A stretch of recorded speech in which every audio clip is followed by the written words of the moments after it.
We can say a lot of things about them, but tsunamis are predictable. Subsea earthquakes happen, and well-developed models can forecast the resulting ocean wave formations well ahead of impact. Warnings are sounded in advance. Even the animal kingdom seems to have its own built-in alert system. But the onset and effects are always a surprise. This is an almost ideal analogy for the massive wave of stimulus that's building in the United States. Decade-long sluggish growth and the havoc wreaked on the economy by COVID-19 make the calls to prepare for imminent growth almost laughable. But is it a joke? Is it really going to be that big? Well, let's start with the US stimulus itself. It's nothing if not massive. Dumping 1.9 trillion US dollars into the economy in just a few short quarters compares well with any large public stimulus program anywhere, anytime. Fully 750 billion US dollars of that is being dropped into the economy this very quarter, and most of that goes directly to US consumers. The radical nature of this injection is illustrated by immediate upward revisions to this year's US forecast. Just a few weeks ago, the Federal Reserve itself boosted its December forecast by more than 2 percentage points due to the stimulus becoming official, a staggering one-time adjustment for this point in the year. US President Joe Biden's Buy America policy has convinced some that the benefits will be confined to the US economy only.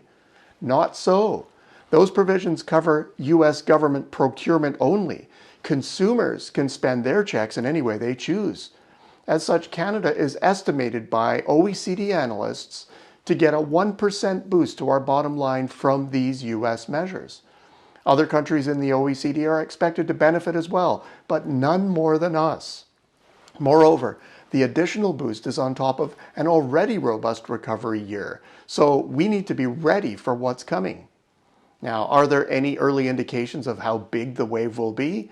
Well, yes, indeed. And how? March data on personal income were released stateside last week, and the news is big. Although we have seen waves of stimulus before, the March ramp-up is by far the largest yet. Personal income bolted up by $4.2 billion on the month, driven mostly by a $4 billion bump in other transfers. To put it into perspective, this phase of stimulus already has bumped personal income by more than double the increase last September. By all measures, it's huge. So, is that it? Well, hardly. Put this number against the total amount promised in Q2, and we still have at least a couple of months of very dramatic pops in personal income. By comparison, the March number looks like a down payment on what's still coming.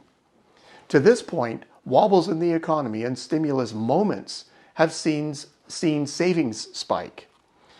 No change this time around. The personal savings rate, which in the past few months was hovering at about double the usual level, doubled again to 27.6%. That's lower than the previous peak in March 2020 of 33.7%, suggesting that there may be more actual spending activity this time around. Good for the economy, but something that may well test the limits of the global economy's productive capacity. Now, with the growth warning signs blaring, will this just be a big blip on the radar screen that fades out quickly?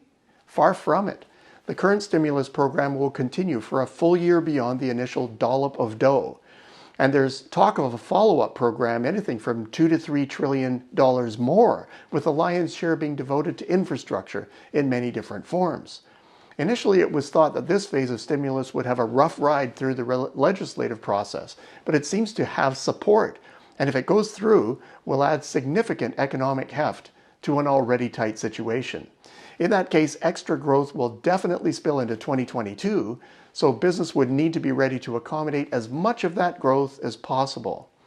Now, how is the US going to pay for all of this? Well, that's a good question. There's a plan sketched out for the infrastructure stimulus plan, that one that's coming. But for the moment, though, stimulus and the deficits it's creating are being rolled into the overall debt, and the numbers are beginning to look a little unwieldy. Incidentally, I'm getting asked more questions from the business community as to how this is going to be dealt with post-COVID-19. Well, for the moment, it's being looked at as tomorrow's issue, and that today's focus is growth.